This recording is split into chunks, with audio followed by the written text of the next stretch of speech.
So let's talk about the little words that do all the heavy lifting in our language.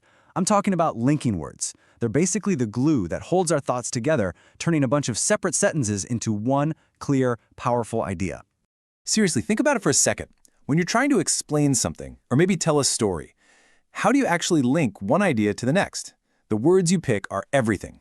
They're the difference between someone totally getting your point and, well, just a confusing mess. And to see how this works in the real world, we're going to listen in on a chat between these two, Josie and Adam. They're just hanging out at their sports club, but their conversation is packed with all the words we need to look at. They're going to be our guides to making our own communication way more effective. Okay, first things first. We're going to start with the absolute fundamentals of making sense. We're talking about the words that explain why something happens, that's the reason, and what happens next, that's the result. These are the real building blocks. Right, so whenever you need to explain the why, you've got three main options: because, as, and since. Now, because is definitely the most common one you'll hear, but they all do the same job. They introduce the reason something happened. And honestly, a lot of the time you can just swap them out. Here's a great example from Josie. She's talking about why this one guy, Tom, probably made the team. See how she could use as, because, or since? It doesn't matter which one she picks. The meaning is exactly the same. He made the team because of who he knows. Simple as that. And now let's flip it around. Once you've given a reason, you often need to explain the consequence. That's where so and therefore step in. They're like a big signpost that says, okay, because of that last thing, this happened. But, and this is a big but, they're not exactly the same. So is your everyday conversational word. You use it to connect ideas right in the middle of a sentence. Therefore, well, that one's a bit more formal. It's got more weight to it. You'll often see it at the start of a whole new sentence, and it's much more common in writing. Think of it like this. So is for texting a friend, therefore is for writing a report. All right, let's move on from just simple reasons to something a little different: intention. It's one thing for something to happen, but it's another thing to explain why someone did something on purpose. This is all about the goal behind the action. So, you've basically got two main ways to do this. The first is super common. You just use to, or the slightly more formal version, in order to, and follow it up with a verb. The second way is using so or so that, which kicks off a whole new clause explaining what you hope to achieve. And here's Adam with a perfect example. What's he doing? He's training every day. Why is he doing it? To be really fit. See that? The structure is so clean and direct. He's linking his action straight to his goal. Okay, let's kick it up a notch.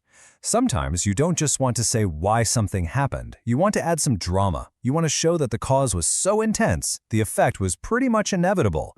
This is how you add impact. Just look at these images. On the one hand, you've got this intense heat, right? That's the cause. And on the other, you see the direct result, people finding a way to cool down. We're about to learn the words that bridge that gap between a powerful cause and its undeniable effect. And the magic words here are so and such. They basically turbocharge your sentence. You're not just saying, it was hot.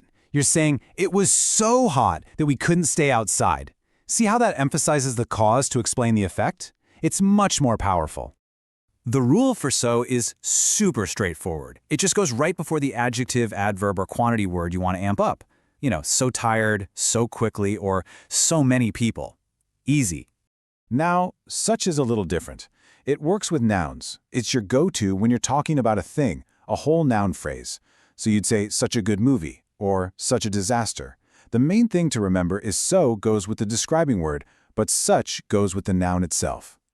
All right, for our last section, we're diving into something that is incredibly useful and, let's be honest, trips a lot of people up. It's the difference between having the right amount of something and having way more than you want. Let's talk about limits. At first glance, these definitions seem pretty simple, right? Enough means you're good, you have what you need. To means you've crossed the line, and now it's a negative thing. But the real nuance is in how we use them. Okay, this right here is the key. I really want you to think about this question because it gets to the heart of it. If something is very expensive versus too expensive, what's the actual difference in meaning? They sound similar, but they're not. And here's the answer. Saying a jacket is very expensive is just a description of the price. It's high for sure, but maybe I'll buy it anyway. But when you say it's too expensive, you're saying something completely different. You're saying the price has passed a limit, and because of that, there's a negative result. I can't afford it. 2 always signals a problem. And finally, here's a quick little cheat sheet on where these words go, because it can be a bit weird. Too is easy. It always comes before the word. Too hot, too slow. But enough is the tricky one. It comes before nouns, like enough food, but it comes after adjectives and adverbs, like strong enough or fast enough.